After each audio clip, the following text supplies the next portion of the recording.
E aí pessoal, beleza? Hoje nós vamos falar um pouco sobre a estratificação social. É fundamental que a gente compreenda a estratificação a partir do seu conceito. É a primeira coisa que a gente tem que fazer quando a gente está estudando sociologia.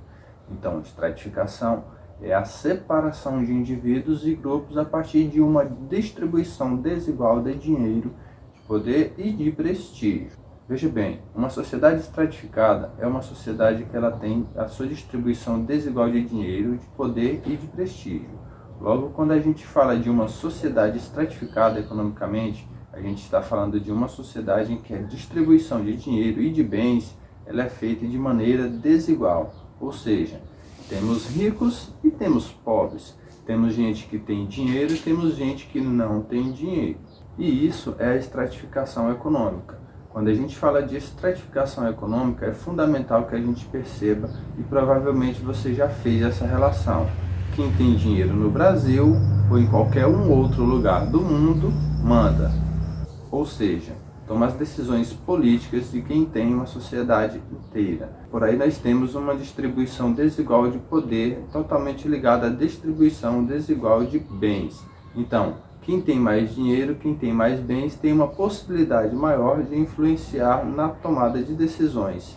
Rico manda, pobre obedece. E essa é uma frase que você já deve ter visto ou escutado muitas vezes por aí. Veja como a estratificação econômica contribui incrivelmente para a estratificação política, que por sua vez alimenta a estratificação econômica, considerando que a tomada de decisões vai atingir diretamente e positivamente aqueles grupos que estão no topo da nossa escala de distribuição de poder e de dinheiro. E nessa situação toda, a ordem é legitimada pela distribuição social.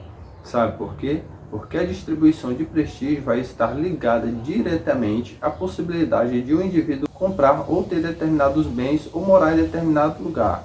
Veja como a situação está relacionada diretamente uma com a outra. Nós temos a estratificação econômica que contribui com a estratificação política.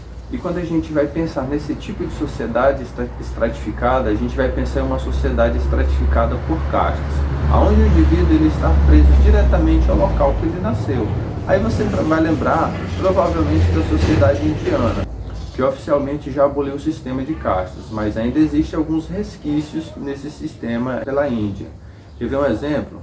Se o indivíduo nasce numa sociedade de casta, nasceu para ser motorista, então o indivíduo que nasceu naquela casta, por mais que ele tenha alguma outra habilidade, ele não vai poder ser uma outra coisa a não ser motorista. Essa é a sociedade de castas. A mobilidade social, ou seja, a possibilidade dele sair de uma casta para outra, é zero. Um outro exemplo que a gente vai utilizar e você vai lembrar bem das aulas de história, diz respeito à sociedade medieval, que era uma sociedade organizada em um estamento ou alguns estados, em que havia uma possibilidade de mobilidade social muito pequena, mas muito pequena mesmo. A sociedade de classes sociais em que você, eu, nós, todos vivemos e estamos inseridos é aquela sociedade em que as características maior é o local e o modo de produção que a pessoa ocupa, ou seja, o trabalho que ela desempenha. Então uma classe social vai estar ligada diretamente ao papel social que o indivíduo ou o grupo de indivíduos tem no modo de produção. Quer ver um exemplo? Geralmente quando as pessoas se conhecem e as pessoas se apresentam, elas dizem imediatamente depois do seu nome qual é a profissão que elas têm. E é o que por sua vez atrai diretamente uma quantidade maior ou menor de prestígio, a partir do papel que ela desempenha no modo de produção. Então se você chega na sua casa e apresenta seu namorado ou namorada como um vendedor de picolé, provavelmente as pessoas vão dizer: vixe, meu Deus, e agora? Será que é isso que ela quer para a vida dela? Pois é, bem diferente de chegar e apresentar um professor de sociologia. Nossa, que bacana, a profissão dele é valorizada aqui no Brasil, ganha bem, trabalha pouco, viu aí? É bem diferente, não é? Então, veja como uma coisa está ligada à outra, porque a partir da classe social ou da função que ele desempenha no modo de produção, ele vai poder adquirir diretamente bens, escolher um lugar bacana para morar, que é o que estabelece essa estratificação social e econômica, que por sua vez demonstra o prestígio que ele vai ter ou não na sociedade, e por extensão a capacidade que ele vai ter de influenciar pessoas. Veja como tudo está relacionado, veja como tudo está atrelado. Então, pessoal, se vocês gostaram desse vídeo, deixe seu like e compartilhe com os amigos.